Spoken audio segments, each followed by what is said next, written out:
Mais tout de suite, place au Tour de France, c'est l'avant-dernière étape contre la montre à Vassivière, autour du lac de Vassivière en Haute-Vienne. C'est là que j'espère y retrouver immédiatement Robert Chapat, Jean-Paul Olivier, Jacques Anquetil. À vous Jacques, à vous Robert, à vous Jean-Paul.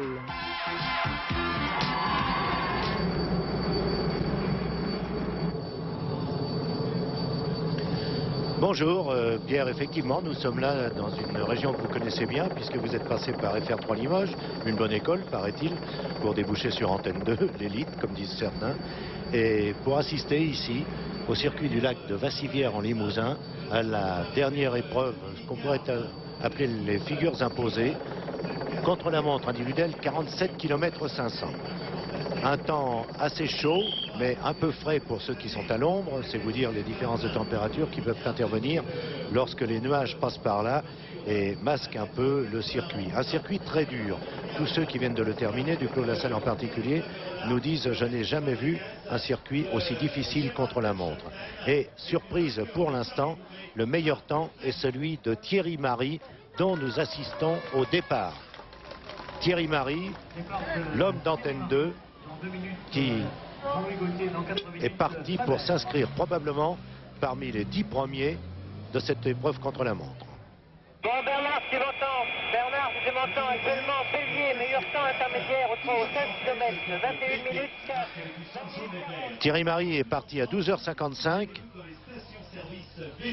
Son temps vous est indiqué actuellement 1h04 minutes 20 secondes. Et Jean-Paul Olivier va pouvoir vous faire comprendre la différence qui existe entre Thierry Marry pour l'instant au classement provisoire et ses suivants immédiats, avec un sergent à 1 minute 1 seconde, Jean-Paul, les autres venant encore beaucoup plus loin.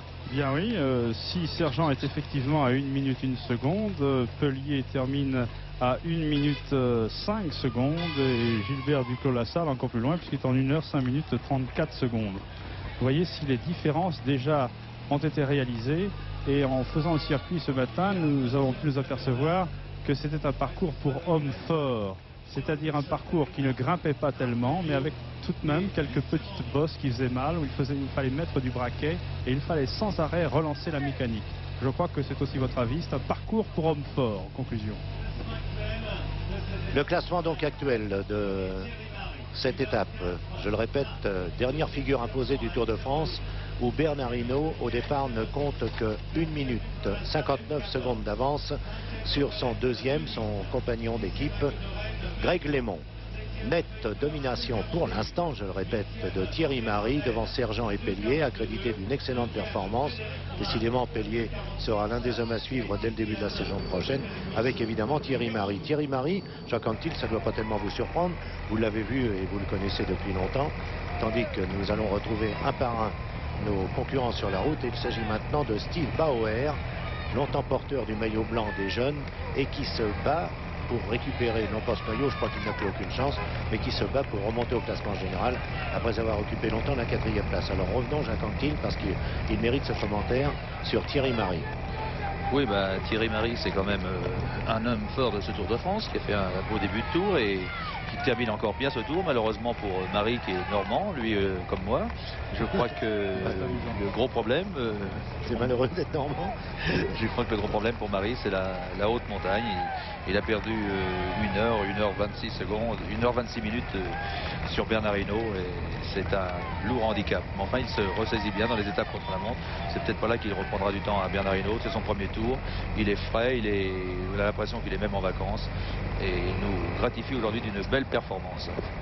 Alors quant à l'ensemble de cette course telle qu'elle doit se présenter pour les leaders du classement général, il faut retenir que le vent s'est légèrement levé depuis ce matin et que peut-être nous allons connaître la même aventure qu'à Villard-de-Lans l'autre jour, où ceux qui avaient pris le départ 3 ou 4 heures avant les autres étaient, on peut le dire, favorisés. Mais aujourd'hui, Van der Arden qui en avait profité la dernière fois, aujourd'hui n'en a pas profité. Je ne pense pas que le vent joue un rôle prépondérant aujourd'hui parce qu'il n'y a pratiquement pas 100 mètres de ligne droite sur ce parcours. C'est peut-être un beau parcours pour un homme fort, mais c'est pas un beau parcours pour une course contre la montre. Mais cela dit, on se trouve toujours au milieu des arbres, on le voit là ici, on est près d'un lac, il y a de la forêt tout autour. Ah, c'est superbe. Hein. C'est une vue C'est superbe. magnifique. Et les routes qui sont dessinées dans cette forêt, alors les coureurs sont pratiquement à l'abri du vent et comme il y a des changements de direction permanents, il n'y a pas de problème de vent pour les coureurs. Voyez-vous, c'est que des virages, des côtes, c'est très sinueux, très tourmenté, très bosselé. Et puis le vent ne jouera pas un rôle prépondérant. Alors il n'y aura pas cette différence de conditions atmosphériques pour les concurrents, comme ça s'est passé la dernière fois en Vercors, dans le Vercors. Et vous constatez le mal que doit se donner le motard de la SFP pour pouvoir revenir dans le sillage de Steve Bauer, qui évidemment ne perd pas son temps dans les descentes.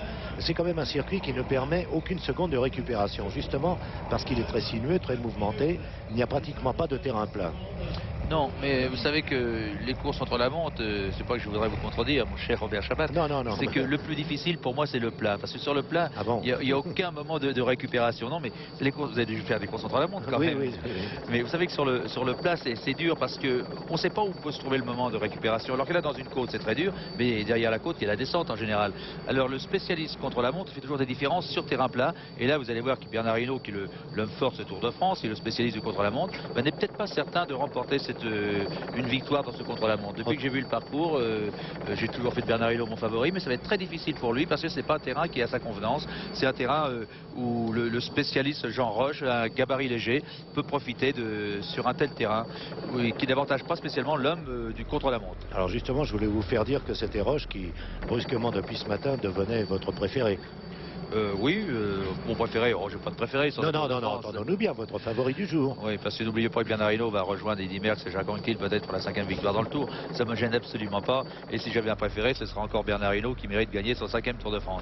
Mais sur cette étape contre la montre, je crois que Stéphane Roche, qui a un gabarit plus léger, qui est peut-être plus nerveux, et Bernard Hinault qui a fait beaucoup d'efforts depuis le début du Tour, je ferai plutôt de mon favori Stéphane Roche. Puis j'aime bien ne pas jouer comme les autres aussi. Tiens, Winen avec une roue lenticulaire légère ou la lenticulaire normale, parce qu'il y a encore maintenant des différences là-dessus.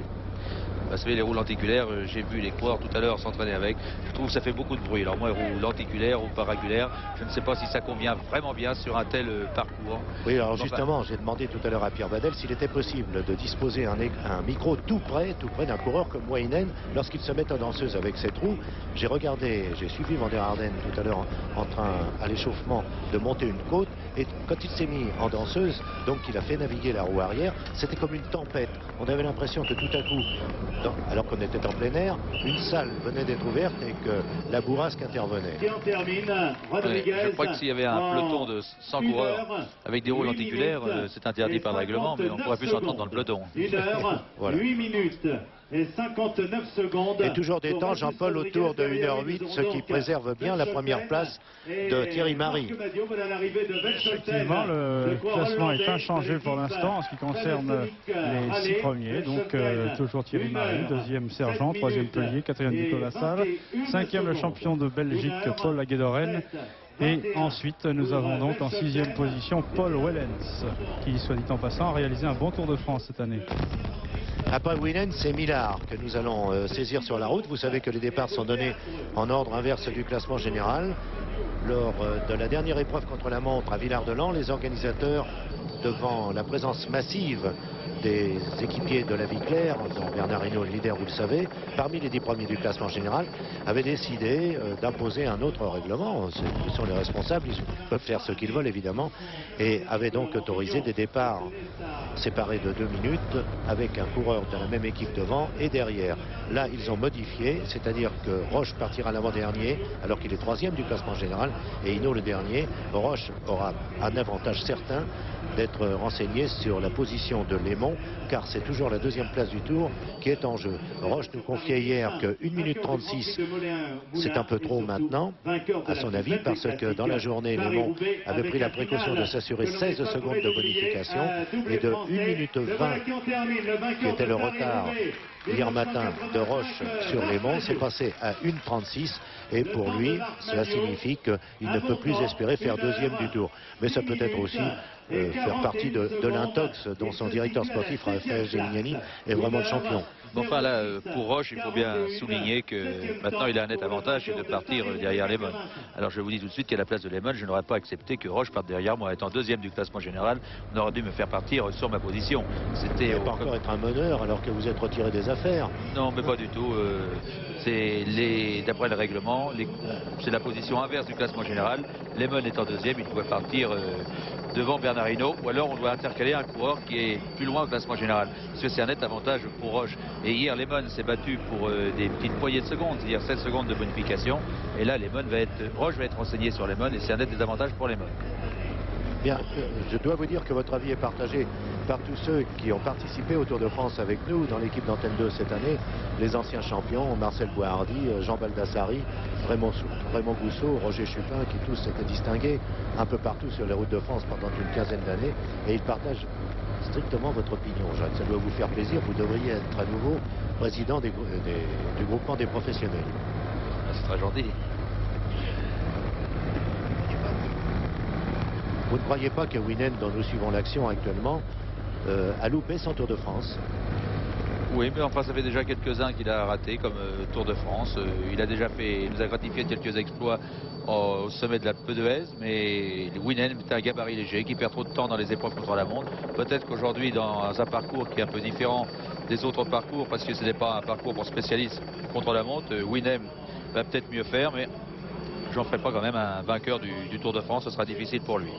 Les départs étaient donnés tout à l'heure de 2 en 2 minutes, la moyenne générale calculée à 43 km, mais pour les 20 derniers partants, c'est-à-dire les 20 premiers du classement général, les départs sont donnés de 3 en 3 minutes. Justement, Cyril Guimard, qui passe par là et qui attend avec impatience qu'on lui permette de parler de Thierry Marey, va nous donner son opinion sur ce parcours qu'il a dû reconnaître de nombreuses fois. Cyril Guimard, croyez-vous que ce parcours est déterminant à la veille de l'arrivée du Tour de France et peut permettre vraiment de désigner le tout meilleur? C'est un parcours qui est très très exigeant du départ à l'arrivée, surtout dans les 10 derniers kilomètres où il y a 2 côtes à fort pourcentage. Mais sur une fin de Tour de France, il faut savoir que l'état de fraîcheur est quand même quelque chose de très important. Regardez Pellier, à votre avis, il ne termine pas correctement, même formidablement, ce Tour de France?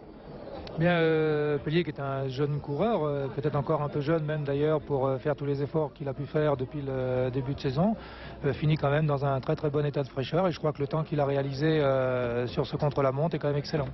Alors justement, comme vous êtes là en ce moment en train de vous déchirer, vous les directeurs sportifs français en particulier, pour vous arracher les meilleurs espoirs, est-ce que Pellier fait partie ou est inscrit sur votre liste des recrues? Pellier est un coureur qui est plein de talent, qui a beaucoup de possibilités et qui depuis le début de l'année promet énormément. Je crois que c'est un garçon d'avenir qui réalisera sûrement une très grande carrière. Thierry Marey, parlez-nous de lui, 1h04 minutes 20 secondes. A-t-il été favorisé par un temps exceptionnel ou simplement exprime-t-il toute sa classe, toute sa grande qualité, ce que nous croyons dès le début en Antenne 2? Non, je crois qu'aujourd'hui, contrairement peut-être à ce qui s'est passé dans l'étape contre la montre de Villard-de-Lans, les conditions atmosphériques sont les mêmes pour tout le monde puisqu'il n'y a pas de vent, la température n'a pas changé depuis 10 heures ce matin et je crois que là aujourd'hui tout le monde est sur le même pied d'égalité. Merci Cyril, à tout à l'heure en espérant que Thierry Marey pourra longtemps conserver cette place qui est la plus privilégiée puisqu'il occupe simplement le premier rang.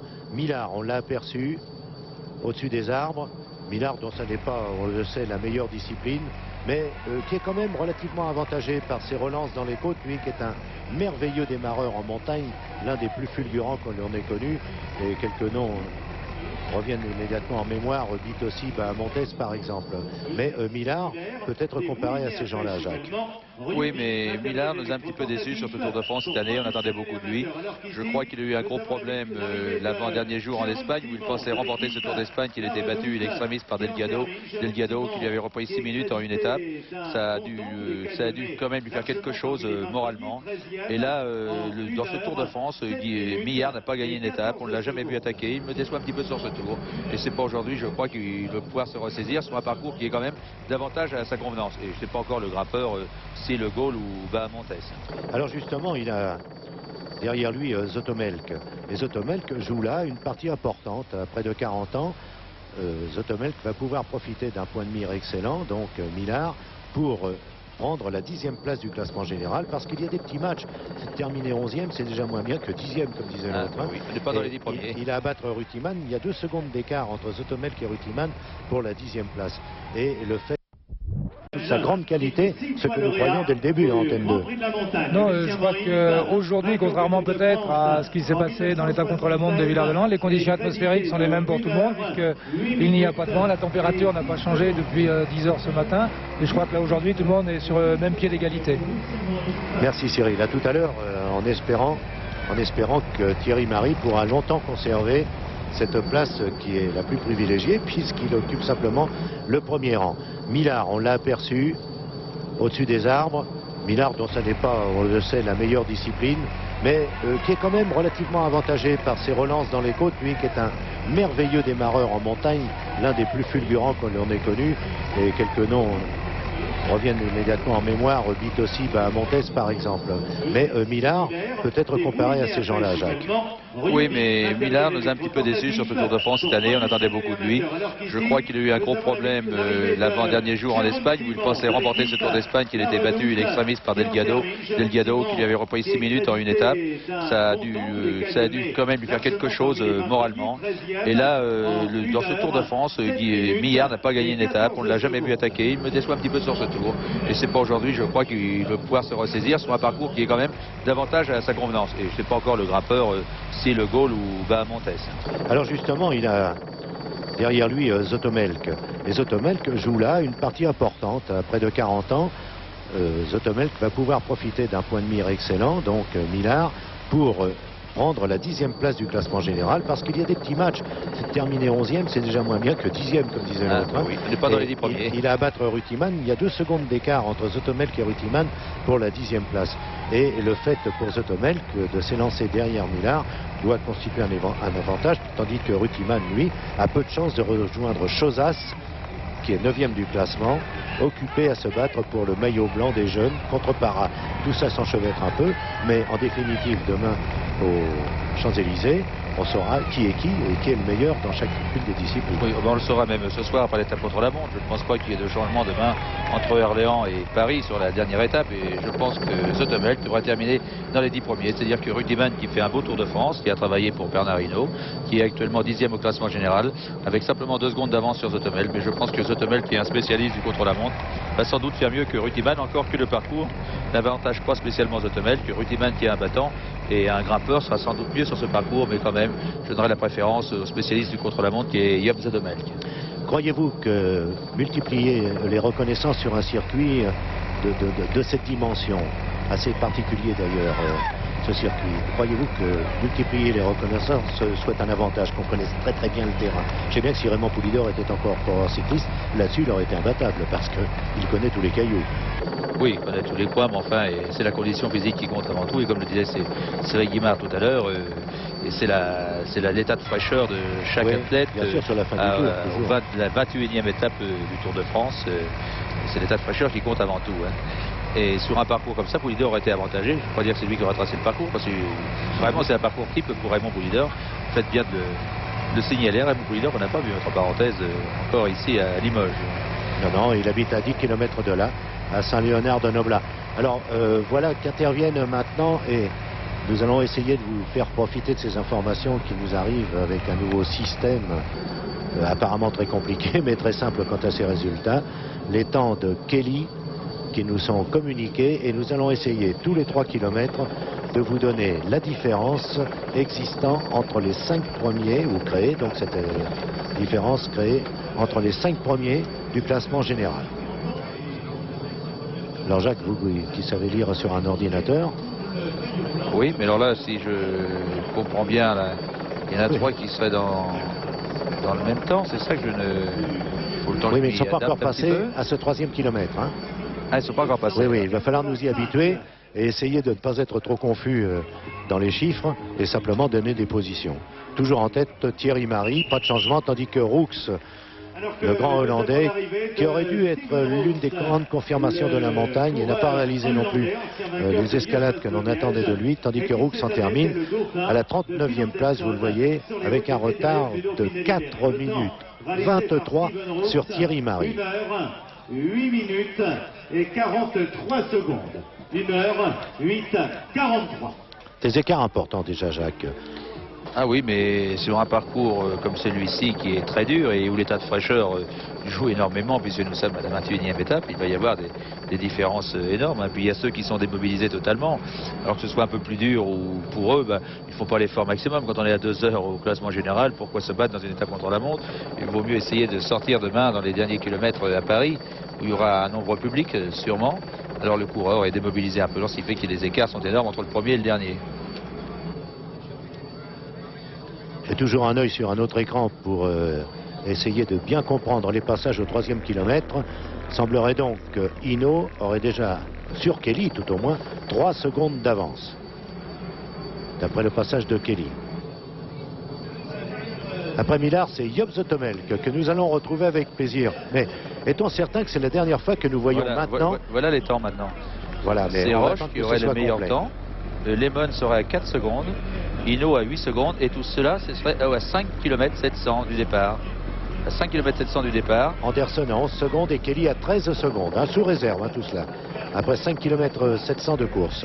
Et nous revenons avec Job Zoetemelk. C'est très intéressant. Oui, bien sûr. Oh là là, ça se modernise tout ça. Il s'agit pour nous de nous y adapter, mais c'est rien.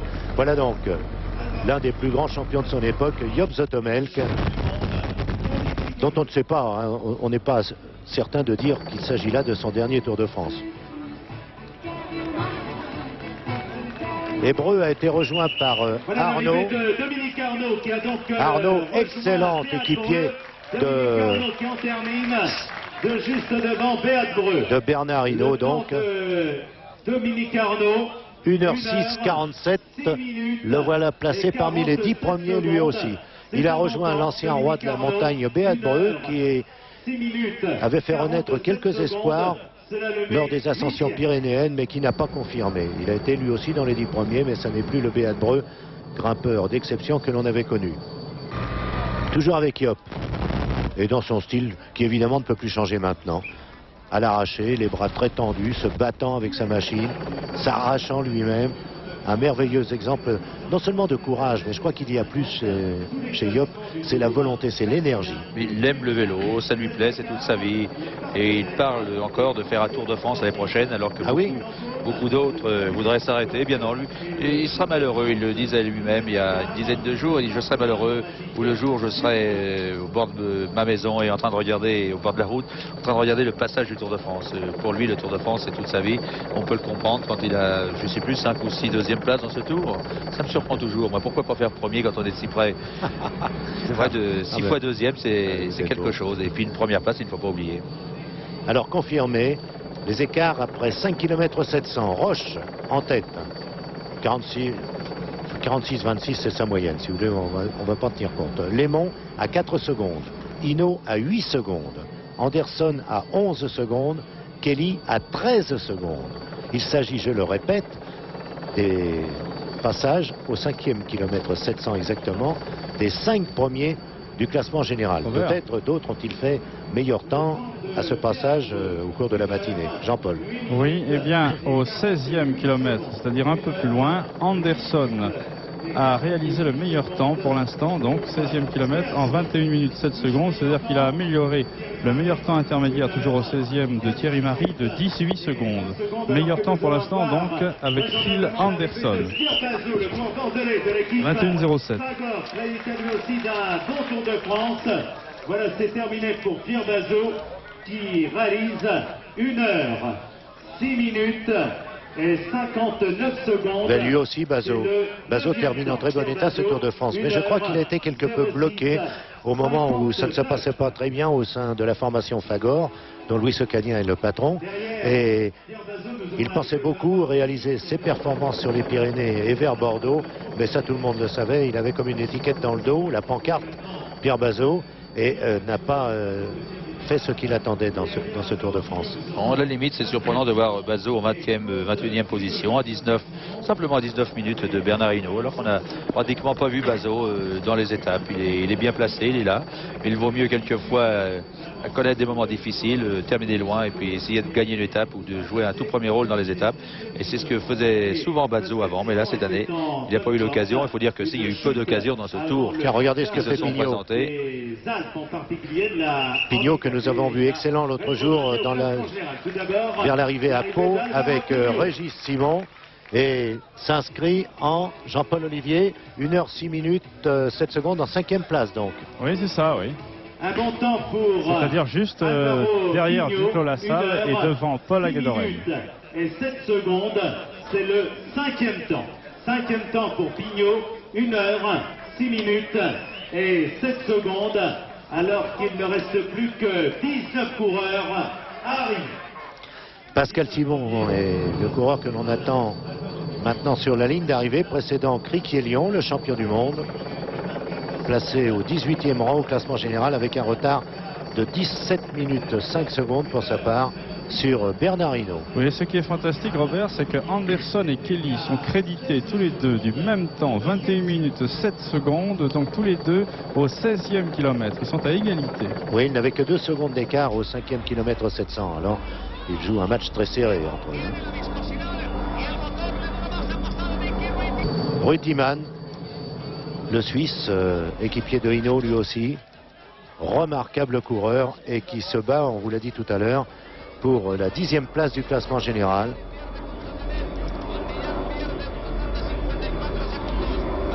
L'un des meilleurs soutiens sans aucun doute de Bernard Hinault, qui d'ailleurs reconnaissait que sans la présence de Rutiman sur une montagne où Bernard commençait à non pas vaciller mais simplement coincer un peu, sans la présence de Rutiman, il aurait perdu beaucoup plus de temps.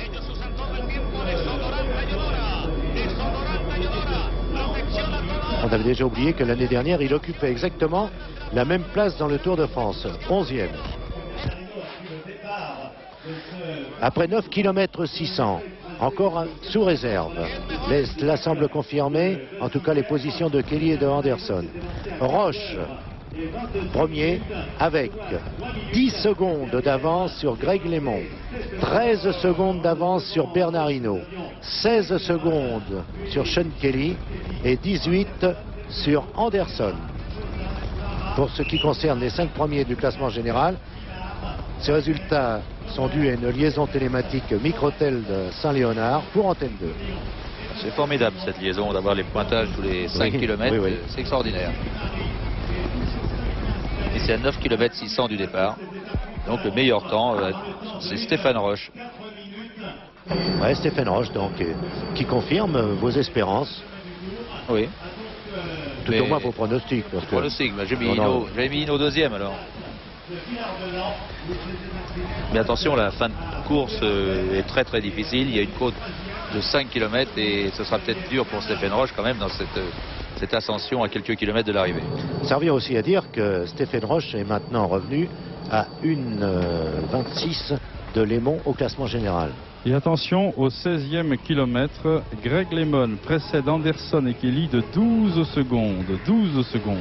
Oui, mais sans le passage de Hinault et de Roche, bien sûr. Oui, absolument. LeMond, Anderson et Kelly. Nous n'allons pas tarder, du reste, à avoir le temps intermédiaire de Roche, donc pour ce 16e kilomètre. Toujours avec Rutiman, dont on a pu mesurer quand même les limites pour l'instant contre la montre par l'attaque de son virage. Là, il n'entrait pas de plein fouet comme un véritable rouleur et il s'est imposé lui-même une relance, une reprise de vitesse qu'il aurait pu éviter. Rutiman qui livre un match avec Zotomel pour la 10e place au classement général. Oui, oui, c'est ce que nous rappelions tout à l'heure. Para derrière lui. Hein. Performance et endurance. Sur la ligne, Pascal Simon. Sur la ligne d'arrivée, en côte comme il se doit sur ce tracé. Pascal qui arrache encore pour essayer de grignoter quelques secondes. Ouais. Il est battu de 3,50 par Thierry Marie et prend la 34e place du classement de cette étape. Oui, presque 4 minutes de retard pour Pascal Simon par rapport à Thierry Marie sur la ligne d'arrivée. On peut dire qu'il a été assez inconstant dans ce Tour de France. Oui, il nous a déçus un petit peu. Je sais qu'il a l'excuse d'une chute, encore que la chute ne soit pas toujours une excuse, mais enfin, un Pascal Simon qu'on voyait très bien au début du tour. Enfin, il vaut mieux ne pas tomber quand même. Ah, il vaut mieux pas tomber. Ça fait partie du métier de coureur cycliste. Il ne faut pas prendre de risques quelquefois, évidemment. Il arrive où il n'y peut rien, ça arrive de temps à autre. Enfin, il faut éviter quand même la chute. Et c'est toujours les mêmes coureurs qui tombent en général, ce sont les coureurs fatigués. Alors Criquelion lui a repris du terrain parce qu'il n'y a pas 3 minutes, évidemment, que Pascal Simon a franchi la ligne et le champion du monde. Donc Criquelion prend la 13e place.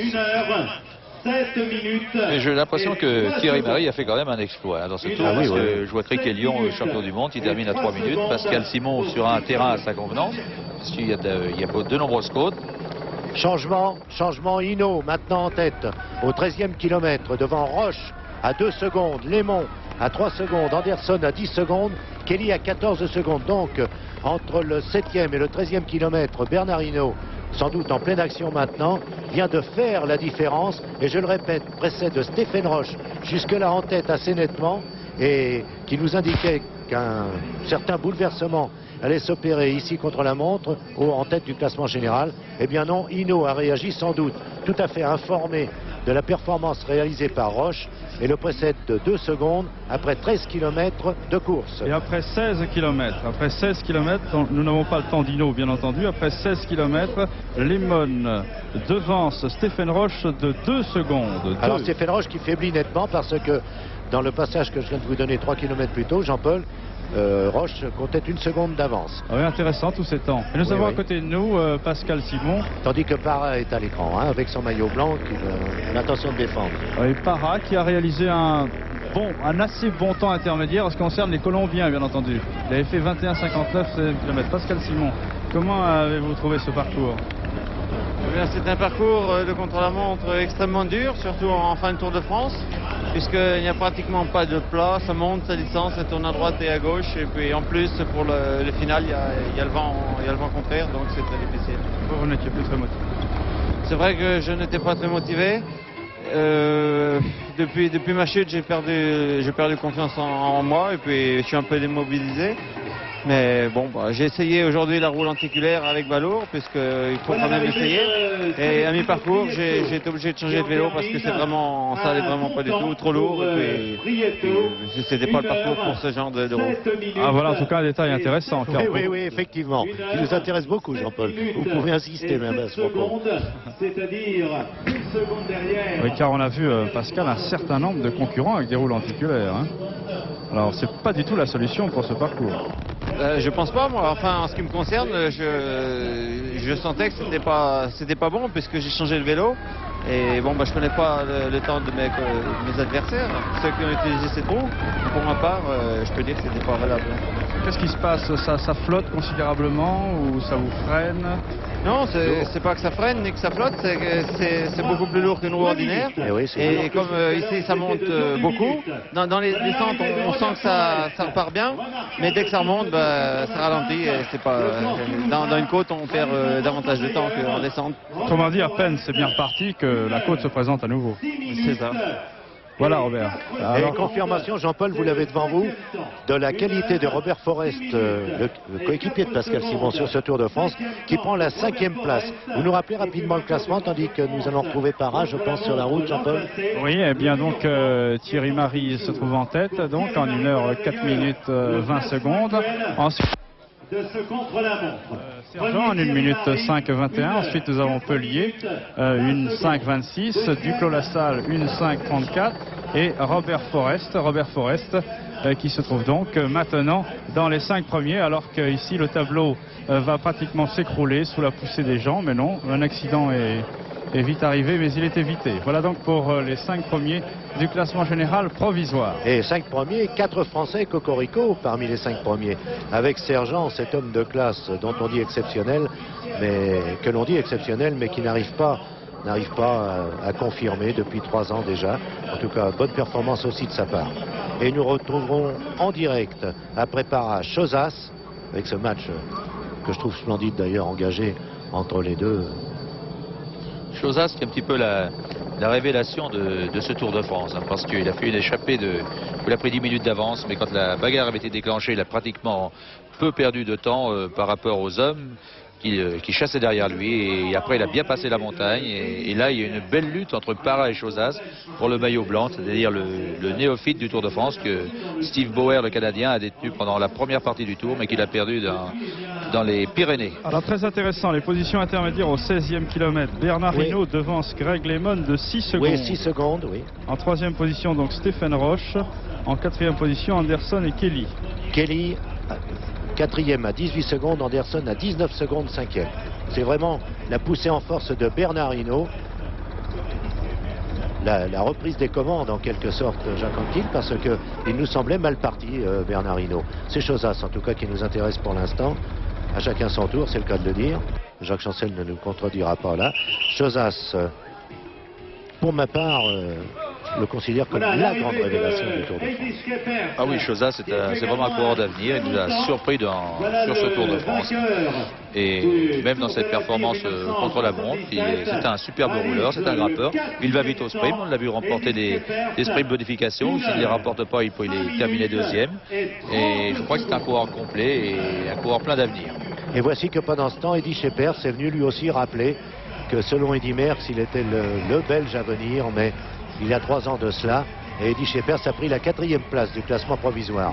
Toujours Chozas, qui s'adapte parfaitement à cette nouvelle machine pour un jeune, habitué évidemment depuis quelques années, 4 ou 5 ans peut-être, à chevaucher un engin tout à fait ordinaire. Le voici avec le tube de selle au pédalier, vous l'avez vu, incurvé, oui, pour permettre un meilleur avancement de la roue arrière. Mais le coureur du même coup est obligé de subir tous les chocs encaissés par la roue arrière. Et je crois que 42 km contre la montre, ça doit être 46, ça doit être la limite pour l'endurance de l'individu. Là, il est en train de cafouiller un peu avec ses développements. Un Chozas qui a mis tous les atouts dans son jeu là pour réussir, puisqu'il a vraiment le vélo spécial et la barre du cadre du tube arrière est incurvé un petit peu, oui, on le sent, de façon à ce que le poids du coureur soit réparti sur la roue avant, puisque c'est la roue motrice qui pose le plus de problèmes à un coureur. Dès l'instant tout le poids est sur la roue motrice, il y a un plus mauvais rendement. Hein. Mais je crois peut-être que l'erreur de Parra, je ne sais pas si il a mis de Chozas, pardon, il a mis la roue lenticulaire. Oui, oui. Je ne sais pas pour quelle raison il a voulu mettre ça, puisque c'est pas un parcours qui convient à ces roues lenticulaires qui ont un bon rendement dans un record de l'heure sur des parcours plats, mais pas en moyenne montagne. Mais comme toutes ces roues nouvelles semblent traitées et mises au point en laboratoire, il doit y avoir des grands secrets. L'espionnite, évidemment, commercial, en l'occurrence, joue énormément. Et on s'applique à réserver jusqu'au dernier moment la présentation de la roue. Très belle performance de Bauer qui doit prendre la 2e place, seulement battue de 14 secondes par Thierry Marry. Voilà le 2e des Jeux Olympiques. Il y a à peu près un an, nous vivions sa course en votre compagnie, battu par l'Américain Greenwald après une course extraordinaire. Steve Bauer termine, et c'est une preuve, le Tour de France en force. Il faudra qu'il se penche sur le problème de ses qualités de montagnard pour devenir l'année prochaine encore plus brillant auprès de ses leaders de la victoire, et pourquoi pas ne pas être le leader lui-même. Hein. Oui, il a progressé énormément dans ce tour parce qu'il a passé très très bien les Alpes, les Pyrénées, la haute montagne, mais on savait déjà avant que Bauer n'était pas un grimpeur du tout. On s'y attendait pas, c'était la grosse surprise au sein de la victoire quand on a vu Bauer encore 4e après au classement général, après avoir passé les Alpes. Et là, il y a eu un passage difficile dans les Pyrénées, mais ce qui prouve que c'est un superbe coureur à l'étape, plein de santé, puisque là il s'est bien ressaisi, qu'il termine à quelques secondes du Normand Marry, qui occupe toujours la première place dans cette étape contre la montre. Et au passage, on a pu remarquer quel punch, quel tonus se dégage de l'allure de Chozas. Après Chozas, Herrera sur la route. Mais il nous faudra peut-être attendre une bonne minute de plus parce que il ne semble pas qu'Herrera puisse reprendre du terrain. Je rappelle qu'il est parti 3 minutes donc derrière Chozas, comme les derniers partants, c'est-à-dire les premiers du classement général. Je ne pense pas que Herrera puisse reprendre la moindre minute à Chozas. Ou alors ce serait la super surprise de la journée. Oui, ce serait une surprise, mais attention, il y a l'état de fraîcheur des coureurs qui compte avant tout. Et les 5 derniers kilomètres, c'est avec le vent défavorable, comme le disait tout à l'heure Pascal Simon, c'est très dur et ça représente presque l'escalade d'un petit col. Oui, alors ce qui est curieux, c'est que l'on dit que Herrera souffre d'une tendinite et il est assez astucieux pour le révéler devant la télévision, puisqu'à chaque fois qu'une caméra a traîné à côté de lui lors des dernières étapes, on a vu effectivement qu'il se frottait longuement le tendon gauche. S'il a une tendinite, ça ne gêne pas tellement dans l'école. Quand on a vu ses exploits jusqu'alors, il est premier dans tout l'école pratiquement. Il ne peut plus être battu maintenant au Grand Prix de la Montagne. Ben, je vais vous dire, mon bon Jacques, hein, je crois que ce petit Herrera, c'est un grand malin. Oui, il sait être comédien de temps en temps. Il est intelligent, mais il est peut-être trop. Ça va lui poser quelques problèmes. Jean-Paul, des changements maintenant, les 5 premiers ne sont plus tout à fait dans le même ordre. Non, plus tout à fait, puisque c'est toujours Thierry Marie qui détient le meilleur temps. Ensuite, nous avons Bauer qui se trouve à 24 secondes de lui. Ensuite, nous avons Sergent, nous avons Pellier et Skepers. Voilà pour les 5 premiers. À noter tout de même que Bauer a réalisé une excellente fin de parcours, puisqu'il a été pointé dans les temps intermédiaires toujours au-dessous de Sergent par exemple, et qu'il finit en poulet de canon et lui ravit la 2e place provisoire. Donc, alors au 20e kilomètre, allez-y Jean-Paul, pardon. Oui, donc je rappelle, Thierry Marie, Bauer, Sergent, Pellier, Skepers pour les 5 premières places du classement général provisoire. Et voici Herrera, donc en direct sur notre écran. Maintenant au classement 20e kilomètre, Bernard Hinault, 2e Lémon à 8 secondes, 3e Roche à 12 secondes. Il semble que ce soit fini définitivement pour Roche. 4e Anderson, 24 secondes.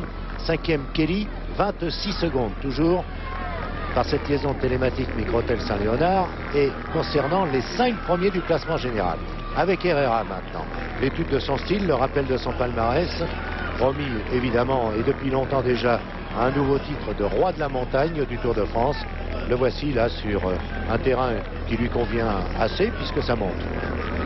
Oui, mais Herrera qui nous surprend quand même sur ce tour. Il a beaucoup progressé depuis l'année passée.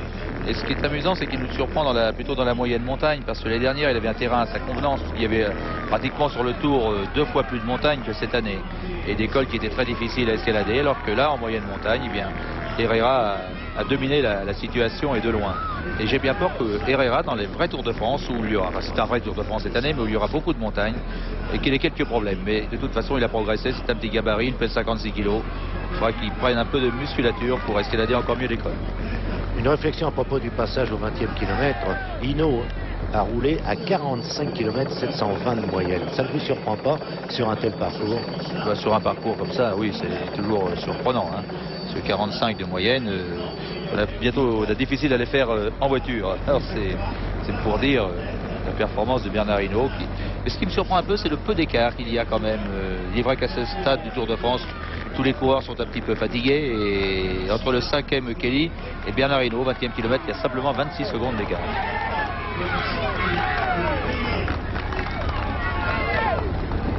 Herrera, bon, on n'a pas le sentiment là qu'il se donne complètement.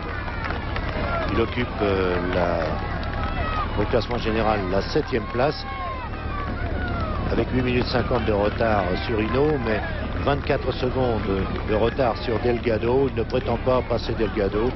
Et en revanche, son coéquipier Parra est à 1 minute 21 secondes de lui, donc sans souci. Et puis, qu'il termine 7e ou 8e, ça ne semble pas tellement l'inquiéter. Et Herrera, c'est pas compliqué la tâche pour le matériel. Il a pris son vélo normal, les roues normales, pas de problème. Lui, il n'a pas besoin de changer de vélo. Alors, je ne pense pas qu'il fasse cette étape contre la montre. Pourquoi une selle aussi large pour une aussi petite paire de fesses? Je sais pas, il se trouve peut-être mieux assis sur sa selle, je sais pas. Ou alors il pense peut-être être dans un fauteuil, ça fait du bien de temps en temps. Il se trouvait déjà très loin au temps intermédiaire, Herrera, puisqu'au 32e kilomètre, il était pointé en 45 minutes 51 secondes. C'est vraiment très loin, ça confirme ce que vous disiez. Hein. Effectivement, vous avez l'arrivée de Winen maintenant, Jean-Paul, avec 3 minutes et 18 secondes de retard sur celui qui occupe toujours la première place. Il regarde l'heure, c'est... Bon, enfin, je pense que c'est pour bien faire, parce qu'il ne se faisait pas trop d'illusions. Hugo Coblet a fait ça avant lui, mais dans un autre style. Oui, effectivement. Et pour être sûr, en déclenchant le chrono, lui, il s'est contenté de regarder l'heure. Non, c'est une bonne performance pour Winem. Il est à 3 minutes du vainqueur, pas encore, enfin celui qui est toujours en tête actuellement au classement de cette étape, c'est Marie. Surprise maintenant au 22e kilomètre 800. Bernard Hinault a cédé la première place à Lémon qui le précède de 4 secondes. Roche à 11 secondes reste 3e. Anderson toujours 4e à 19 secondes et Kelly 5e à 20 secondes. C'est à nouveau un retour de Greg Lémon maintenant vers Bernard Hinault. À tout hasard, je vous rappelle qu'ils sont séparés de 1 minute 59 au classement général, les deux copains de la vie claire. Et les écarts tout à l'heure qui étaient entre le 5e Kelly et Hinault qui était en première position de 24 secondes se réduit maintenant, c'est 20 secondes entre Lemon qui est à 0 et Kelly qui est à 20 secondes, à 5e position à 20 secondes. Ça veut dire simplement un passage à vide, ou volontaire ou pas, de Bernard Hinault. Oui, mais c'est dur parce qu'on voit les différences, la fluctuation en 3 ou 4 km, ce que ça peut changer. C'était Roche au départ, après c'était Hinault, maintenant c'est Lemon. Et il y a peu de différence. Qu'est-ce que c'est que 20 secondes sur un tel parcours, hein? Et nous sommes au 22e kilomètre, 22 km 800 de course. Et dans toute une vie. Et Lemon en tête, alors avec 4 secondes d'avance sur Bernard Hinault. Lemon assuré, pour le moins, de garder sa deuxième place, car il précède Roche de 11 secondes. Ça lui fait une 47 au total, ça va. Delgado. Delgado qui, maintenant, peut prétendre faire partie des plus grands du cyclisme international dans les courses par étapes tout au monde. Oh oui, s'appeler Delgado et pouvoir monter l'école comme il le fait, il devrait faire beaucoup mieux dans ce tour. Je dis beaucoup mieux parce que Delgado est quand même 6e au classement général. C'est une belle performance, mais il grimpe quand même mieux qu'Anderson, il grimpe mieux que Kelly. Et s'il n'avait pas perdu de temps dans la course entre la montre de 75 km, peut-être que le parcours ne l'avantageait pas cette année, il faut bien le souligner. Parcours qui était quand même plus favorable aux rouleurs genre Bernard Hinault, 150 km contre la montre. Mais Delgado a perdu beaucoup de temps et il nous a fait des festivals dans la montagne, il faut bien le souligner, sur les pentes de Luzardiden où il a pris presque 4 minutes à Bernard Hinault et 25 secondes au super grimpeur qui est Herrera. Mais Delgado a encore des progrès à faire un peu dans les courses entre la montre. Surtout dans sa position, regardez s'il est debout sur sa machine. Il ne s'est pas embarrassé avec le matériel non plus aujourd'hui, il a pris son vélo normal. Alors qu'Anderson, au 32e kilomètre, réalise 43,09. Nous allons voir si son temps a changé par rapport à Kelly, qui est l'homme donc qui le suit. 43,09. Et tous les deux, Anderson et Kelly, étaient à égalité au 16e kilomètre. Ah oui, ils sont pratiquement à la même allure depuis le départ de cette épreuve. Alors qu'il y a eu des changements en tête. On a d'abord vu Roche, puis Hinault ressurgir, et puis Lémon maintenant. Et nous attendons le passage au 25e kilomètre, c'est-à-dire après la mi-course, pour savoir si Hinault cède encore du terrain sur l'américain Lemon et au contraire augmente son avantage sur Roche. Mais il n'est pas question d'entretenir un faux suspense. Je ne pense pas que le sort du tour se joue là sur les 23 derniers kilomètres. Il n'empêche que Bernard Hinault voit Lemon le précéder avant la mi-course. Mais tous ces coureurs sont motivés pour leur place au classement général parce que bon, Hinault, il n'y a pas de problème, il est premier. Lemon deuxième qui risque de perdre sa deuxième place au profit de Roche, pas pour l'instant puisqu'il est en tête. Mais Kelly qui voudrait conserver sa quatrième place. Anderson qui n'est pas loin de Kelly non plus, il se trouve à peine 2 minutes au classement général. Delgado aussi. Alors, tous ces coureurs que l'on voit maintenant sont vraiment motivés pour garder leur place dans les 10 premiers du classement général. Anderson qui a repris 16 secondes à Sean Kelly au 32e kilomètre. Oui, alors donc là c'est joué de ce côté-là. Et Delgado sur la fin d'une bosse qu'il arrache aussi avec difficulté dans la position qu'on a décrite tout à l'heure, et l'arrivée de Jon Zoetemelk qui mériterait vraiment une ovation particulière. Jon Zoetemelk, voilà, il a suffi que Manjas, le speaker, élève le ton pour qu'aussitôt le public suive ici. Et 4 secondes. Il est 8e. Il est 8e. Il a les meilleures chances maintenant de disposer de Rutiman, qui n'avait que 2 secondes d'avance sur lui pour l'attribution de la 10e place. Après Delgado, c'est Anderson, le battant, le puncher que nous retrouvons. Voilà, lui aussi, roue arrière lenticulaire, petit cadre, mais droit. Alors que c'est compliqué maintenant, tous ces vélos, il n'y en a pas un qui ressemble à un autre. Regardez la longueur apparente de la tige de selle. Il a acheté un vélo, il a pris le vélo de son enfant, non de son gosse. Il a mis une grande roue à l'arrière, il a monté la selle, c'est pas possible. Oui, certains vélos, le cadre plongeant, là je comprends plus. L'impression d'avoir un vélo d'enfant. Oui. En tout cas, jetons un coup d'œil sur son palmarès de l'année, il est éblouissant. Vainqueur du Tour de Suisse, du Dauphiné libéré, du Grand Prix de Francfort, de la Semaine catalane, du Tour de l'Aude. qui suivait le Grand Prix du Midi Libre. Et 5e du Tour de France il y a 3 ans de cela, 10e l'année dernière. Ce n'est pas à proprement parler un homme du Tour, c'est aussi un homme de classique, mais quelle santé, quel punch et puis quelle présence surtout en tête des pelotons. Ah oui, il est présent dans tout, c'est un charmant garçon en plus, c'est un attaquant, il ne sait pas se freiner. Et là je crois que s'il n'avait pas gagné, on ne va pas lui refaire proche d'avoir gagné le Dauphiné et le Tour de Suisse, mais s'il avait évité une de ces épreuves, il aurait peut-être fait beaucoup mieux sur ce Tour de France. Je vous coupe tout de suite Jacques, encore un changement. Bernard Hinault reprend la tête maintenant, au 27e kilomètre 400, avec 3 secondes d'avance sur Greg LeMond, 21 secondes sur Anderson que nous voyons ici. Roche est 4e avec un retard de 25 secondes, c'est-à-dire 22 sur LeMond. Ça devient de plus en plus important pour lui. Et Kelly est 5e à 26 secondes. 1 seconde seulement entre Roche et Kelly et 5 secondes seulement entre Anderson et Kelly. Anderson, oulala. Là, passage difficile pour lui. Oui, mais je crois qu'il y en a beaucoup qui vont avoir des passages difficiles à cet endroit de la course. Parce que les 5 derniers kilomètres avec le vent défavorable sont très très durs. Surtout quand on s'est livré une bataille depuis le départ pour une poignée de secondes.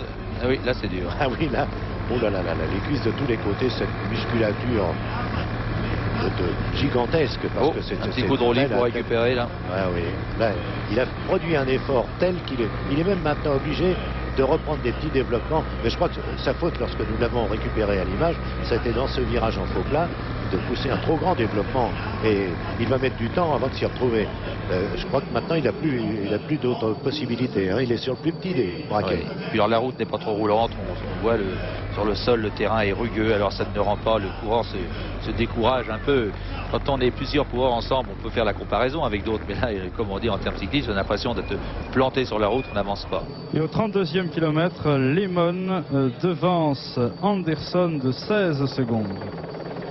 32e kilomètre. Donc à 15 km environ de l'arrivée. Et toujours ce merveilleux environnement, cette splendide campagne du Limousin. On n'a pas pu évaluer le nombre de spectateurs. Je crois qu'on attendait 300 000 personnes autour du circuit, mais comme nous sommes là bloqués sur la ligne d'arrivée, après avoir fait un tour de circuit que des gens occupaient depuis avant-hier déjà. Voilà, alors que nous avons l'arrivée de Niki Rutiman, l'un des équipiers appréciés de Bernard Hinault, deuxième Rutiman qui va perdre sa 10e place au classement général. Voilà qui est fait. Oui. Au profit de Zoetemelk. Voilà. Et notre ami Roger Pinjon, qui travaille pour la télévision suisse à côté de nous, est un peu déçu parce qu'il espérait que le coureur représentant la télévision suisse est toujours présent au micro quand il le faut, lui aussi, donc appréciable, ne va pas terminer parmi les 10 premiers, mais sans doute occupé, comme l'année dernière, la 11e place au classement final. À 29 km 400 maintenant, les passages. Hinault en tête avec LeMond en 2e position à 4 secondes. 3e Anderson à 16 secondes. Kelly à 25 secondes et Roche à 28 secondes. Pour Roche, c'est un début d'effondrement. En tout cas, c'est une défaillance très lourde qu'il ressent actuellement. Et comme nous allons le retrouver dans peu de temps, tandis que nous voyons l'autre Irlandais, Kelly, ici en action. Un Kelly très affûté, même les muscles des bras, et avec une combinaison spéciale, de façon à mieux pénétrer l'air. Kelly qui se bat, lui, pour conserver sa 4e place, mais je ne crois pas qu'elle était compromise. Il a peut-être même l'espoir, au contraire, de passer Roche pour la 3e place. Le palmarès de Kelly est l'un des plus éblouissants. Vous savez qu'il est en tête du classement mondial de vélo depuis 1 an. Voilà, je ne sais même pas pourquoi on le lirait en même temps qu'il apparaît à l'écran. 4 victoires dans Paris-Nice, invaincu donc depuis 4 ans. Paris-Roubaix, Critérium international, Liège-Bastogne, Tour de Suisse, 3e du Tour de France, même à Iceberg, il est allé gagner. C'est un homme qui, lorsqu'il prend un départ d'une course, ne pense qu'à une chose, la victoire. Et il faudrait 3 feuilles, je pense, pour compléter le palmarès de Kelly. Lui aussi dans un passage assez difficile, avec sa manière, son style, il couvre plus de kilomètres de les autres. On ne peut pas trouver d'autres formules avec lui. Ah, ça c'est vrai, quand on le voit zigzaguer à droite et à gauche. Encore que là, c'est pas qu'il va à droite et à gauche, mais enfin, il ne reste jamais en ligne droite non plus. Et quelquefois, il coupe la route. Alors, ça lui fait davantage de parcours à effectuer que les autres concurrents. Oui, oui, c'est moins spectaculaire qu'avec Paul Entier, qui lui pratiquement allait de gauche à droite, mais quand même à la distance, je suis sûr que c'est Kelly qui couvre le plus de kilomètres à la fin d'un Tour de France.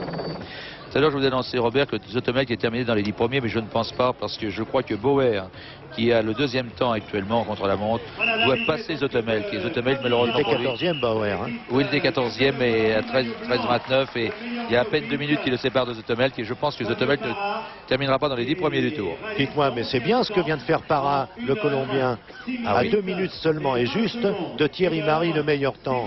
Voilà que les Colombiens révèlent aussi des possibilités de devenir un jour des bons spécialistes contre la montre. Vous avez prévenu pour Parra, Robert. Il avait fait un bon temps au 32e kilomètre. Hein. Alors attention maintenant, Roche passe au 32e kilomètre en 3e position, puisqu'il est à 32 secondes maintenant de Greg LeMond. 32 secondes, ce qui confirme ce que vous appeliez tout à l'heure un effondrement. Oui, ou en tout cas un début de défaillance. Il faut toujours être prudent avec les mots, mais un net fléchissement de Stéphane Roche, qui est parti très très vite, puisqu'il semblait dominer la situation, ayant même relégué à un moment Hinault à plus de 6 secondes. Ça devenait important. Et maintenant... C'est-à-dire qu'au 32e kilomètre, eh bien, nous avons Lemon en tête. Oui, mais nous n'avons pas le classement complet encore, Jean-Paul. Non, il nous manque Hinault. Hein. Oui, oui, c'est pourquoi nous attendons d'ailleurs dans ce classement complet, savoir si Hinault conserve cette première place. Il y a une espèce de va-et-vient en tête entre Lemon et Hinault. De toute façon, déjà, Roche ne terminera pas devant Anderson, si vous voulez. Hein. Il est déjà battu. Hein. Oui, oui. C'est quand même une petite surprise parce qu'on faisait un triomètre de Dino, Lemon et Roche. Oui, bien sûr. Bien sûr. Et après la reconnaissance du parcours, vous l'avez entendu, et Jacques Anquetil en particulier, beaucoup considéraient que c'était Roche qui devait se trouver à l'aise sur ce circuit. Ou plus à l'aise. Roche qui a essayé de, je ne veux pas dire de remporter cette étape, mais il est parti vite pour démoraliser Hinault. Mais malheureusement, le parcours est trop dur. Et là, 34e kilomètre maintenant. Premier Hinault à 10 secondes, Lemon. À 29 secondes, Anderson qui effectue une très jolie remontée. Mais perd du temps quand même sur Hinault. Il a passé Kelly et Roche maintenant. Kelly est à 43 secondes et Roche également à 43 secondes. Donc une espérance peut-être pour Anderson. Je mets ça tout à fait au conditionnel, c'est remonter à la 4e place. Il y a un beau match pour les places d'honneur dans ce Tour de France. Bien que... Bon, je ne pense pas. Là. Non, parce que l'écart est trop important entre Kelly et Anderson au classement général.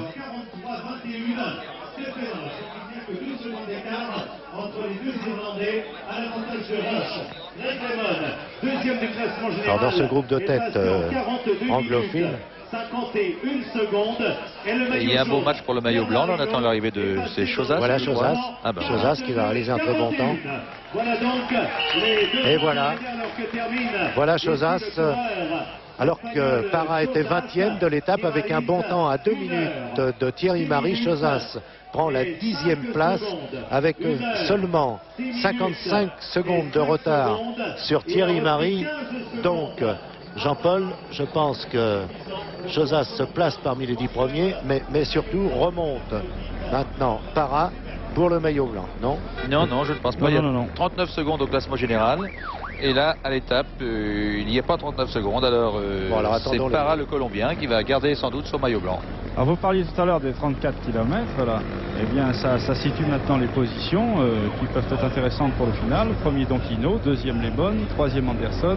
Quatrième, même temps, Roche et Kelly. Et c'était Lemon que nous avions avec nous, tout près, là. Tout à fait à son aise. Avec un long temps de roue libre ici, mais entraînant un tel développement qu'il peut, et c'était curieux de le constater, mouliner sans entraîner la roue libre pour autant, et sans perdre de temps. Voilà. Oh, il a encore aussi du punch. Hein. Il sait que sa 2e place, il est en train de la confirmer là, derrière Bernard Hinault. Avec un nouveau maillot, curieux d'ailleurs, c'est le maillot du combiné, c'est-à-dire meilleur sur l'ensemble de tous les classements, Greg LeMond. Comment on dit, maillot jaune, maillot vert, maillot à pois. Oui, tous les maillots. La grande garde-robe du Tour de France est réunie en une seule pièce. Les bonnes qui fait une grosse impression sur ce passage difficile. Hein.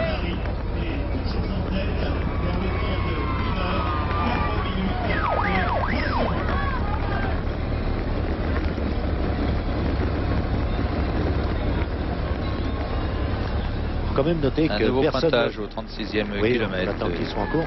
Il faut quand même noter que chacun recherche l'aérodynamisme, personne ne le trouve parfaitement. Il y a un besoin de respirer sur ce circuit qui est évident. Et les bras écartés indiquent que l'aérodynamisme joue beaucoup dans la plaine quand il y a le vent de face, mais là dans les côtes, ça a moins d'importance quand même. Et puis vous savez, pour le coureur, il faut qu'il se sente à l'aise, il faut qu'il trouve un peu sa position, et c'est pas toujours facile de pouvoir respirer dans les côtes. À 10 km de l'arrivée, nouveau pointage. Hinault, toujours en première position, à 8 secondes. Greg LeMond, que voici. À 28 secondes, Anderson. À 41 secondes, Kelly. À 46 secondes, Roche. Passage donc au 36e kilomètre. Donc Roche ne cesse de perdre du temps, vous le constatez, puisque Kelly a encore fait mieux. Hein. Kelly l'a passé alors qu'ils étaient au 104e kilomètre en même temps. Hein. Un Français, un Américain, un Australien, 2 Irlandais. C'est quand même l'anglais qui domine comme langue dans les pelotons maintenant. Oui, mais là, les bonnes me fait une grosse impression, moi, sur ce passage difficile. Hein.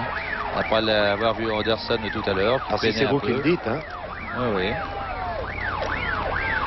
Évidemment, Bernard Hinault aura l'avantage de partir derrière et d'être bien renseigné. S'il a quelques secondes de retard, il saura se surpasser pour remporter cette étape contre la montre. Mais les bonnes donnent une impression de facilité. L'arrivée de Herrera. Et comme nous venons de quitter LeMond, nous allons donc retomber sur Roche à peu près au même endroit dans quelques instants. Et je pense que l'on pourra, rien qu'aller voir immédiatement, constater la différence d'allure. Herrera, voilà aussi encore un bon temps. Un bon temps, je sais bien qu'il est motivé un peu, mais enfin, on ne l'a pas vu se détériorer tellement sur la route. Il est 18e, il fait mieux que par an. Alors vous voyez, il y a une chose qui se passe, Jean-Paul Olivier disait tout à l'heure qu'Herrera n'était pas dans les temps, il était loin au 30e kilomètre. Eh bien, ce qui prouve que la fin de parcours est très très difficile, et Herrera s'est retrouvé sur un terrain à sa convenance, et ce qui lui a permis de limiter les dégâts. Et maintenant il se retrouve peut-être à 2 minutes du vainqueur, qui est, pas le vainqueur, mais enfin le de tête actuellement qui est Marie toujours. Mais Herrera sur un terrain à sa convenance, comme LeMond, me fait une grosse impression sur les 4 derniers kilomètres d'ascension. Et voici justement le secteur le plus difficile que nous traversons avec Greg LeMond, et on s'en aperçoit, lui qui occupe la 2e place pour l'instant. Hein. Ah oui. Alors, lorsqu'ils se mettent en danseuse, il y a quelque chose qui part avec terrain, Jacques. C'est un nouveau style peut-être, même dans le contre-la-montre, mais il y a de l'efficacité. On sent la puissance de Greg LeMond, là, qui essaie de relancer la mécanique pour gagner le plus de temps possible là, sur ce passage très difficile de la course. Il dégage une impression de force. Il est quand même à 46 km 450 de moyenne. Ça, c'est pas fabuleux. C'est le moins qu'on puisse dire sur un tel parcours. Ah oui. Ça laisse rêveur. Oui, ça laisse rêveur, surtout quand on le fait en voiture. On va faire 50 ou 55 de moyenne en voiture et on voit les coureurs avec une bicyclette qui font 46 de moyenne. Ça surprend quelque peu. Comment expliquer justement ces différences de moyenne entre d'une époque à l'autre? Parce qu'il n'y a pas si longtemps, faire 40 de moyenne, c'était rare. Ah, je trouve pas que les coureurs roulent plus vite contre la montre. Non, je vais vous fâcher. Non, je trouvais qu'ils roulaient pas assez vite depuis 4 ou 5 ans. Là, ça me fait plaisir de les voir cette année dans des moyennes. Ça va plus vite cette année dans le Tour de France, dans les étapes contre la montre, que dans les années passées. Hein. Oui, mais vous interdisez toute contradiction. Il y a trop de références chez vous. Si vous trouvez que c'est seulement cette année que ça va plus vite contre la montre, non, c'est constant l'amélioration. Dû au matériel, sans aucun doute. Si on va à 12 ans, on va plus vite. Si on met à 12 ans pour rouler à 45 de moyenne, c'est pas la peine. Hein. C'est à 12 ans, c'est fait pour rouler à 50 à l'heure. Et voilà la bête, Anderson sur la ligne. Voilà, meilleur temps. Voilà. Oui, ça confirme d'ailleurs meilleur temps pour l'instant, parce qu'il a été meilleur temps jusqu'à l'arrivée des autres d'ailleurs. Ouais, c'est dommage pour Thierry Marie. Il fallait évidemment attendre les 5 derniers partants, les 5 premiers du classement général. Mais ça vous permet d'établir maintenant les différences, Jean-Paul. Ah oui, une 3 une 58 secondes d'avance. Ouais, c'est ça, une 3,22 et une 4,20 pour Thierry Marie. Mais de toute façon, ça confirme, Anderson a fait un parcours assez linéaire dans le temps, puisque il a été en tête au temps intermédiaire, c'est-à-dire au premier temps intermédiaire au 16e, il a été en tête au 32e, et donc il est maintenant en tête à l'arrivée, jusqu'à l'arrivée donc de Kelly, de Lehmann, de Roche et de Hinault. Donc meilleur temps donc pour l'instant, Phil Anderson. Oui, et Thierry Marie semble promis maintenant à une 6e place, à moins qu'il ne résiste au retour de Roche. Mais il aura occupé pendant près de 3 heures la tête du classement, et cela mérite un joli coup de chapeau à ce débutant sur le Tour de France, dont tout à l'heure Cyril Guimard et Jacques Anquetil nous disaient le plus grand bien, à tout point de vue. Nous sommes vraiment heureux de l'avoir sélectionné à Antenne 2 pour être un peu l'homme de la maison. Regardez ce ralenti, Jacques, de Lehmann. Tout y est, les bras sont tendus, mais quand même garde une certaine souplesse. Le muscle n'est pas très apparent, et lorsqu'il sent qu'il faut remettre les mains en haut du guidon, il n'insiste pas et baisse davantage la tête. C'est un réflexe naturel, ça, chez un rouleur? Oui, ben, vous savez, là, c'est tellement dur, alors on peut pas... C'est l'efficacité qui compte avant tout. Hein. Mais on sent quand même une certaine souplesse, parce qu'il y a la puissance qui prime avant tout sur la souplesse, alors sur une route plate. Et Roche. Voilà. Sur l'endroit le plus difficile, on vous l'a dit tout à l'heure, la fin de parcours. Roche, qui ne fait pas une très mauvaise impression pourtant pour l'instant. Mais on sent la différence de style avec Lehmann. On voit que là c'est aussi le coureur racé, mais qui, je ne veux pas dire qu'il n'avance pas, mais il ne dégage pas cette impression de puissance que pouvait dégager Lehmann à ce même endroit.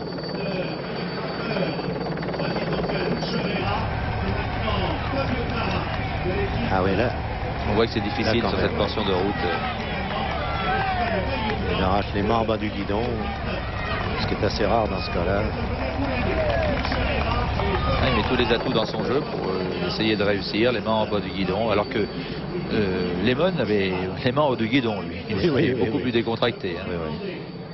Belle position pour Stéphane Roche, mais Stéphane Roche, pour lui, l'un des meilleurs de l'année, on le constate, premier du Grand Prix de France, de Paris-Nice, du Tour de Romandie. Un coureur qui devrait...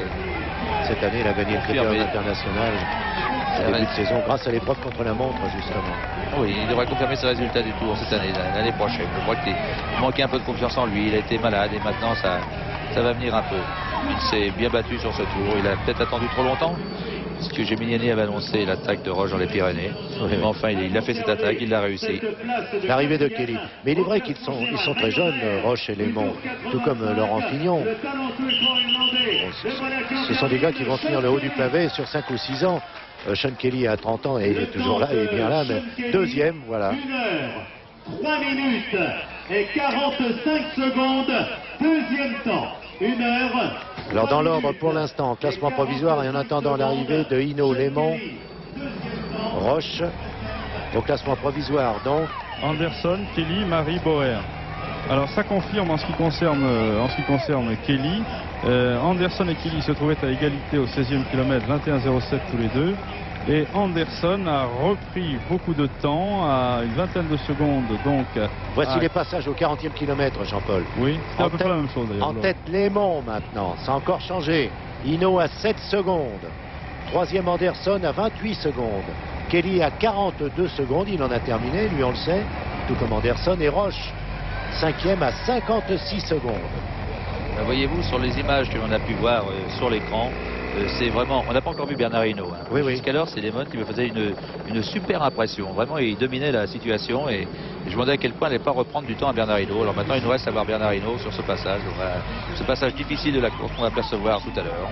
Tandis que Roche, impeccable, bien en ligne, un léger mouvement des épaules, mais tout est souple chez lui. C'est le coureur de race. Et c'est peut-être aussi pourquoi, parfois, il est un peu fragile. Oui, il est un peu fragile, mais il manquait un peu de confiance en lui. Et je crois que ce Tour de France va lui avoir fait beaucoup de bien. Il va terminer 3e du Tour. C'est très honorable pour Stéphane Roche. Oui, mais c'est la place dont on dit qu'elle est maléfique.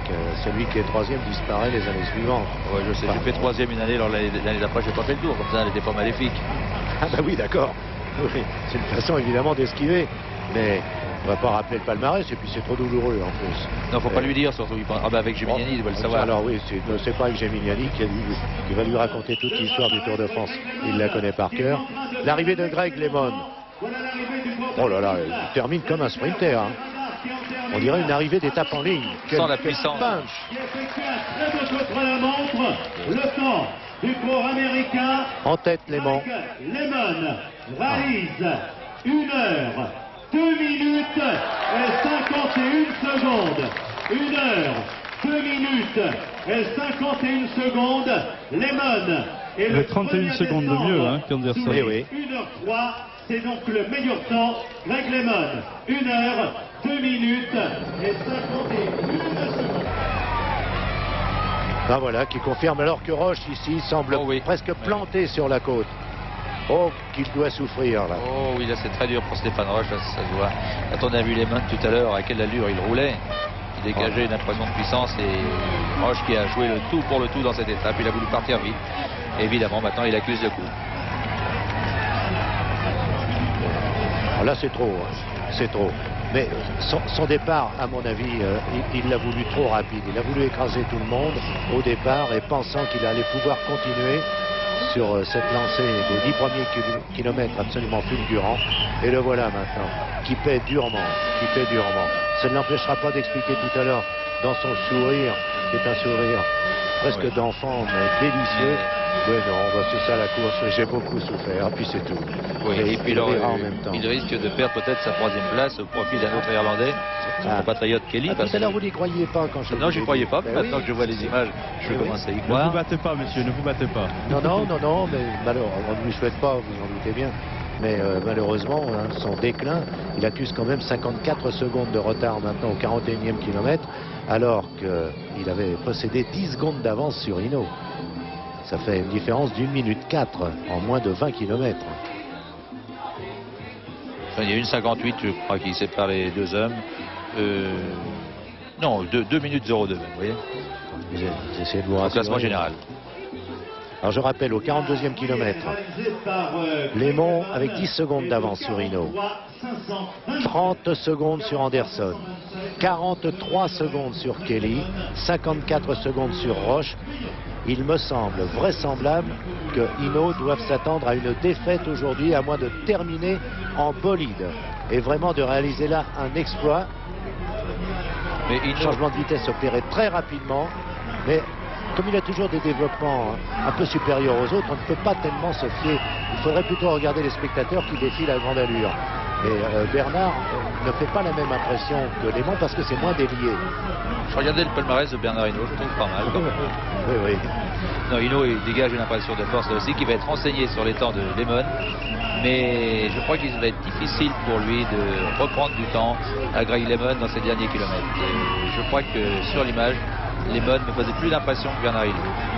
Oui. Moi aussi, mais alors, il est tellement trompeur dans son allure, Bernard. Enfin, il est tellement orgueilleux, ce Bernard, c'est tellement un beau battant. Et il suffit qu'on lui dise 5 secondes de retard pour Lemon et il va jouer encore. Il ne risque pas de perdre sa première place au classement général, mais il va encore essayer de se battre pour la victoire d'étape. Alors là, par exemple, il y a 2 motos devant lui, bon, qui ne le gênent pas. Je ne pense pas que ceux qui se dégagent des motos, les vapeurs d'essence, le gênent non plus. Non. Mais est-ce qu'ils s'en servent comme point de mire ou est-ce que... comment faites-vous, vous, les grands rouleurs? Non, la moto, c'est bien si toutefois on pouvait être dans l'abri de la moto, mais là, il n'y a aucun abri, il n'y a aucun problème. C'est pas un point de mire, puisqu'il ne connaît pas l'allure de cette moto. S'il veut y courir après, il n'arrivera jamais à la rejoindre. Et puis si les motos roulent plus doucement, eh bien je crois que Bernard Hinault... Voilà, Stéphane, et qui va perdre près d'1 minute sur Greg Lemon. Voilà, 59 secondes exactement de retard. Et il occupe la 4e place. 59 secondes donc de retard sur Greg Lemon pour Stéphane Roche, marqué par son effort. Et sans aucun doute très déçu. Il n'y croyait plus tellement à cette 2e place possible à Paris. Après les bonifications cueillies en cours de route par Greg Lemon hier, une 36 de retard, disait-il, c'est trop, une 15, une 20, c'était le maximum. Mais là, de toute façon, il a prouvé ses limites actuelles face à Greg Lemon, bien placé maintenant pour prendre la 2e place du Tour, et en se rapprochant, ce qui est mieux, de Bernard Hinault. Mais à la limite, je croyais que Stéphane Roche aurait perdu plus de temps que ça par rapport à Kelly, voyez-vous. Il y a simplement 5 secondes, si mes comptes sont justes, qui les séparent sur la ligne d'arrivée.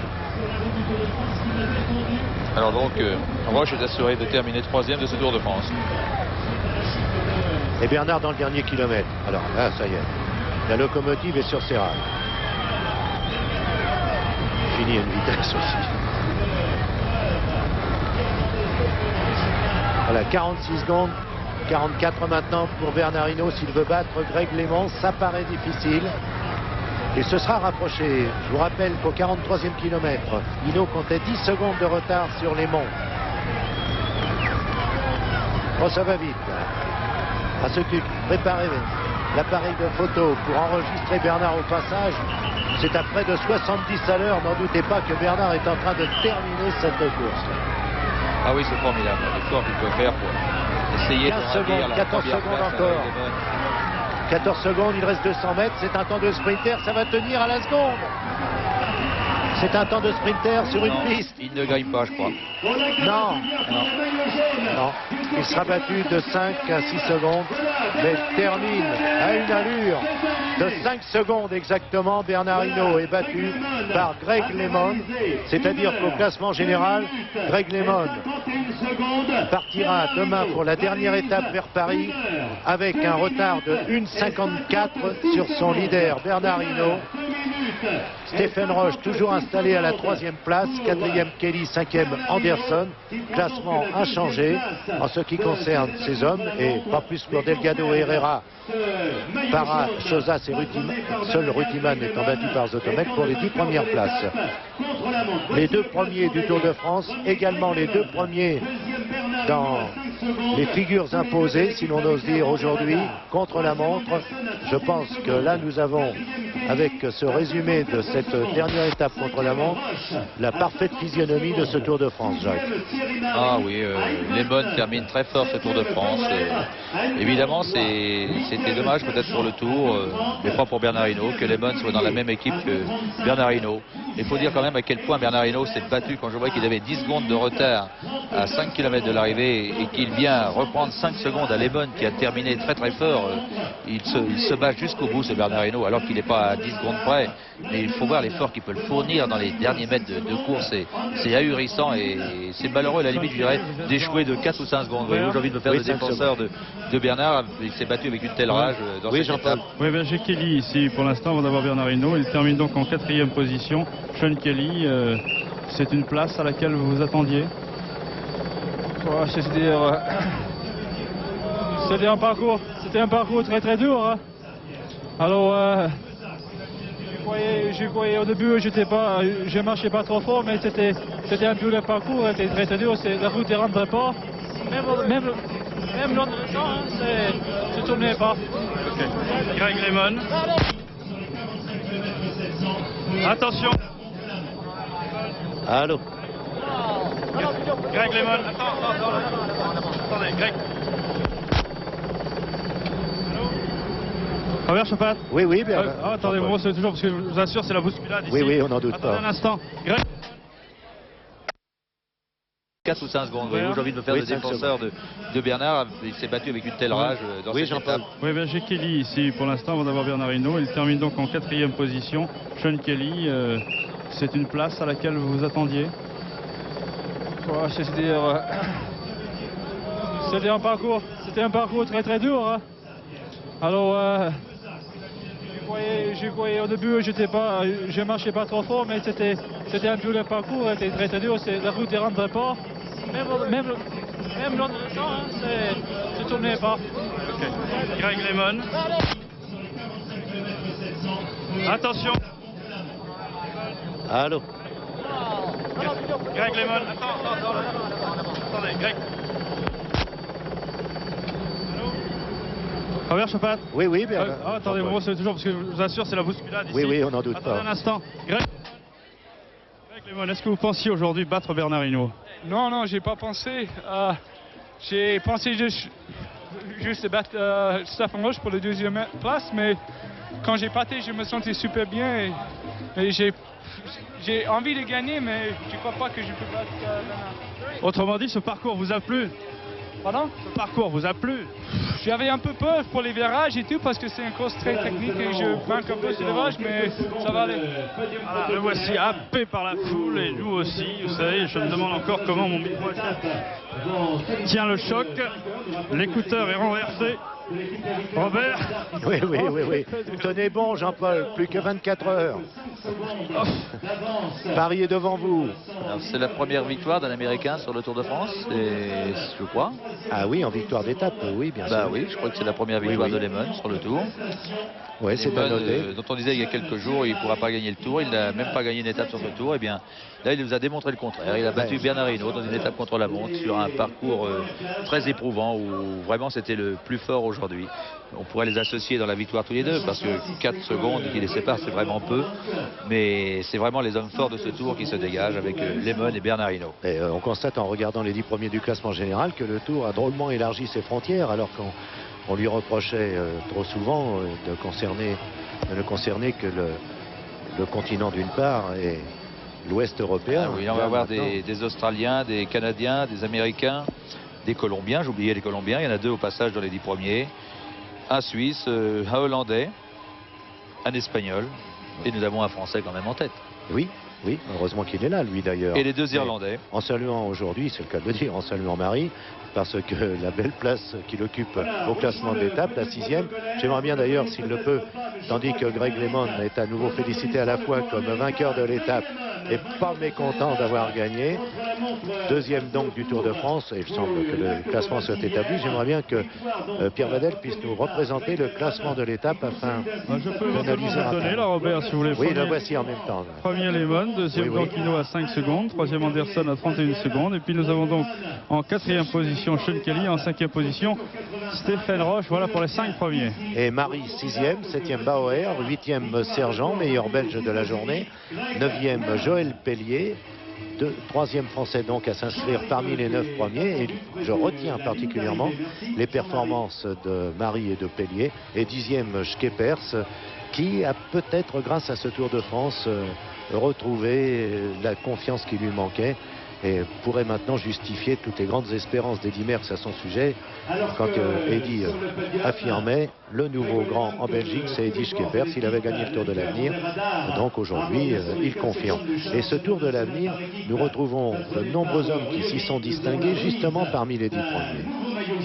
Ah ben, le Tour de l'Avenir, ça sert de tremplin au Tour de France. Je crois que c'est une très bonne épreuve, c'est très intéressant à suivre. Et je crois que des coureurs, les Colombiens qui n'ont pas eu tellement l'occasion de faire le Tour de l'Avenir, voyez-vous, ils ont peut-être eu tort parce qu'ils seraient déjà maintenant un peu plus chevronnés dans le Tour. Encore oui, enfin Flores l'avait gagné, mais malheureusement il n'y a pas eu de suite immédiate. Et non, Flores, c'est autre chose. Il est venu l'année dernière dans le Tour, mais Flores était en fin de carrière. Oui. Et c'est surtout pour les jeunes Colombiens.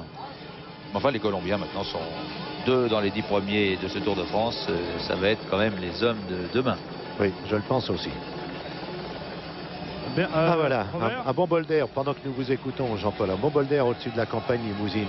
Oui, un bol d'air aussi pour Bernard Tapie qui est un petit peu soulagé et puis qui prévoyait la victoire de Bernard LeMond, j'allais dire, oui. Je les associe tellement dans le succès de Greg LeMond. J'étais dans la voiture qui suivait Greg parce qu'il n'avait pas fait sa victoire d'étape et que Bernard était tellement content de savoir que Greg, il a joué son jeu bien sûr, mais Greg a montré qu'il était digne de prendre le flambeau l'année prochaine et d'assumer les responsabilités que Bernard a assumées cette année. Autrement dit, aujourd'hui sur les bords du lac de Vassivière, le flambeau est donné, c'est passé. Je crois qu'il lui a passé le relais avec la volonté que Greg fasse le vainqueur l'année prochaine. Voilà, belle. Les 2 hommes donc réunis aussi sur le podium, Hinault et Lehmann. Apparemment tout va bien entre eux. Il y a eu quelques petits problèmes au cours de ce Tour de France, mais Bernard, en chef qui s'est manifesté de l'autorité parfois, a remis les choses au point. Et apparemment tout va bien, tout se termine bien pour le tandem Hinault-Lehmann, pour leur équipe en général aussi, qui va remporter le classement par formation. Et le beau sourire de Bernard Hinault, maintenant beaucoup moins marqué par sa blessure qu'il y a seulement 2 jours.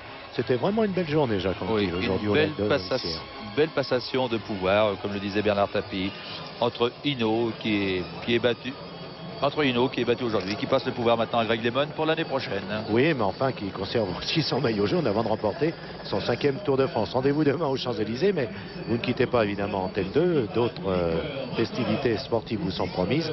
Le Tour de France féminin, et puis Jacques Chancel, et puis l'athlétisme. Pierre Salvec nous a promis qu'on y reviendrait. Nous ne quittons pas l'antenne. À vous, Pierre. À 5 secondes, troisième, Phil Anderson à 31 secondes. Les 5 premières places du classement général n'ont pas changé. Toujours troisième, Stephen Roche, quatrième, Chesney.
Voilà, un petit remerciement au passage au club informatique de Saint-Léonard de Noblat, constitué essentiellement de bénévoles et qui ont permis Robert Chapat, Jean-Paul Olivier et Jacques Anquetil de vous tenir au courant si bien des écarts tout le long de ce contre-la-montre individuel remporté par l'Américain Greg LeMond, première victoire d'un Américain dans le Tour de France cycliste. La suite du programme maintenant, je vous rappelle que nous sommes avec vous jusqu'à 18h05 dans le cadre de l'émission Les Jeux du Stade. Alors, à partir de 17h, vous verrez les finales du 100 mètres et du 110 mètres haies des championnats de France d'athlétisme en direct de Colombes. Et puis, aux environs de 17h35, tout sur la deuxième journée du championnat de France professionnel de première division, avec les buts de cette journée commentés par Olivier Ray, notre spécialiste football. Maintenant, nous retournons à Vassivière pour la suite du Tour de France cycliste. C'est le tour de Jacques Chancel, à chacun son tour.